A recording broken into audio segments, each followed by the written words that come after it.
আমার স্মৃতিতে সেই মানুষটাকে আমি দেখতে চাই। যার ছবি দেখতে আসলাম তার লাশ দেখলাম, লাশ পড়ে আছে। আসসালামু আলাইকুম বন্ধুরা। মারা গেলেন বিখ্যাত নাটক অভিনেতা আহমদ রুবেল। ইন্না লিল্লাহি ওয়া ইন্না ইলাইহি রাজিউন। তিনি বিকেলবেলা তার মুক্তিপ্রাপ্ত সিনেমা পেয়ারা সুভাষ দেখার জন্য আসতেছিলেন। তারপর হঠাৎ করে মাথা ঘুরে পড়ে যায় এবং হসপিটালে ভর্তি করলে তাকে মৃত ঘোষণা করা হয়। ভক্তরা বলেন, যার সিনেমা দেখতে এসলাম, এসে তার লাশ দেখে গেলাম, এটা কিছুতেই মেনে নেওয়ার যোগ্য নয়।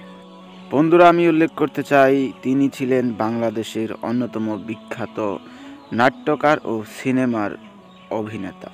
বন্ধুরা, তার অভিনয়ে সকল ভাই বুঝে গেছে তার বোনকে ঠিকভাবে রাখার দায়িত্বটা কি। সকল বাবা বুঝে গিয়েছেন যে তার মেয়েকে কিভাবে পৃথিবীতে বেঁচে থাকতে শেখানো হয়।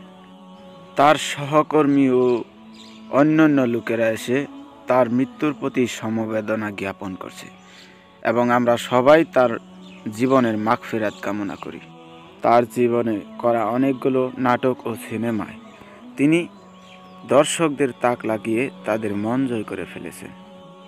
তাই দর্শক ও তার সহকর্মীরা তার বিচ্ছেদে হাউমাউ করে কাঁদছে।